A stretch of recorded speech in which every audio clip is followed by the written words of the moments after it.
بسم اللہ الرحمن الرحیم۔ آپ سبھی ناظرین کو اردو دلچسپ واقعات چینل میں دل کی تمام گہرائیوں سے خوش آمدید۔ قصہ ہے ایک موچی کا۔ حضرت عبداللہ بن مبارک کے بارے میں لکھتے ہیں کہ آپ کا شمار اس دور کے بہت بڑے عالموں میں اور اللہ کے نیک بزرگوں میں ہوتا تھا۔ ایک مرتبہ فراغت حج کے بعد آپ بیت اللہ میں سو گئے۔ سوتے میں آپ نے ایک خواب دیکھا کہ دو فرشتے آپس میں باتیں کر رہے ہیں۔ ایک نے دوسرے سے سوال کیا کہ اس سال کتنے لوگ حج میں شریک ہوئے اور کتنے افراد کا حج مقبول ہوا۔ دوسرے نے جواب دیا کہ 6 لاکھ لوگوں نے حج ادا کیا، لیکن کسی کا حج قبول نہیں ہوا مگر دمشق کا ایک موچی جو حج میں شریک نہیں ہوا تھا، لیکن اللہ تعالیٰ نے اس کا حج قبول فرما کر اس کے طفیل سب کا حج قبول کر لیا ہے۔ آپ جب خواب سے بیدار ہوئے تو دل میں شوق پیدا ہوا کہ اللہ کے اس نیک ولی کی زیارت کی جائے کہ جو حج میں شریک بھی نہیں ہوا اور اللہ نے اس کا حج قبول کر لیا ہے۔ لہٰذا آپ نے سفر کا ارادہ کیا اور دمشق پہنچے۔ ڈھونڈتے ڈھونڈتے آخر آپ اس موچی تک پہنچنے میں کامیاب ہو گئے۔ آپ نے اس موچی سے اس کا نام و نسب دریافت کیا۔ جب یقین ہو گیا کہ یہ وہی موچی ہے جس کا ذکر خواب میں ہوا تھا تو آپ نے اسے اپنا تعارف کروایا، اپنے آنے کی وجہ بتائی اور پورا واقعہ بیان کیا۔ واقعہ سن کر اس پر ایک کیفیت طاری ہوئی اور وہ چیخ مار کر بے ہوش ہو گیا۔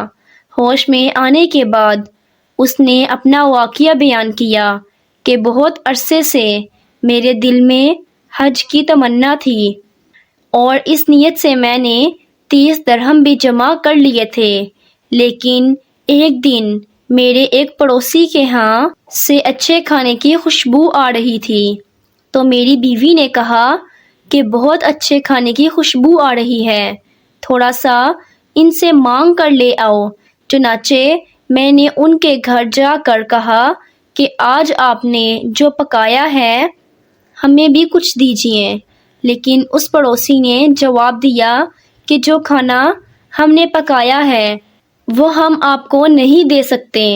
میں نے بہت اصرار کیا تو وہ عورت کہنے لگی 7 دن سے میں اور میرے اہل خانہ فاقہ سے تھے اور اب جان بچانے کے لیے حرام یعنی مردہ گدھے کا گوشت پکایا ہے۔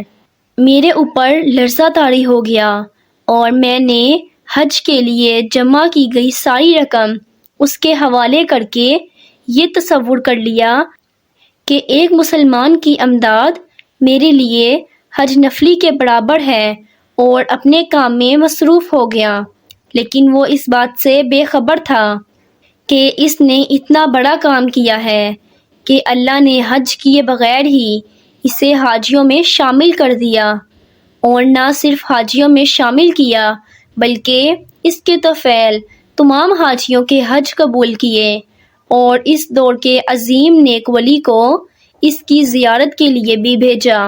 اس واقعے سے ہمیں سبق ملتا ہے کہ حج کرنا یقیناً ایک بہت بڑی اور افضل عبادت ہے اور سعادت بھی ہے، اور جب وہ ایک مسلمان پر فرض ہو تب اس کا ادا کرنا لازم ہے، لیکن ہمارے معاشرے میں نمائش اور ریاکاری کا ایک عنصر پیدا ہو گیا ہے کہ اتنی بڑی عبادت کو بھی لوگ دکھاوے کے لیے کرتے ہیں اور اس کے اجر و ثواب سے محروم ہو جاتے ہیں۔ اکثر لوگ حقوق العباد سے غافل رہتے ہیں اور رشتہ داروں، ہمسایوں، دوستوں اور تعلق داروں کے وہ حقوق جو دین نے بیان کیے ہیں ان کو ادا نہیں کرتے، اور اگر تھوڑا بہت کسی کے لیے کچھ کر بھی دیتے ہیں تو اس سے بہت بڑا احسان سمجھتے ہیں۔ وہ چاہتے ہیں کہ وہ شخص اب ساری زندگی ہمارے سامنے جھکا رہے۔ یقیناً ہمیں اپنی اس بات کی طرف توجہ دینے کی ضرورت ہے۔ اللہ ہمیں ہدایت نصیب فرمائے، آمین۔ ویڈیو پسند آئی ہے تو لائک کریں، چینل پر نئے ہیں تو چینل کو سبسکرائب کریں۔ اگلی ویڈیو تک اجازت دیجیے۔ اللہ حافظ۔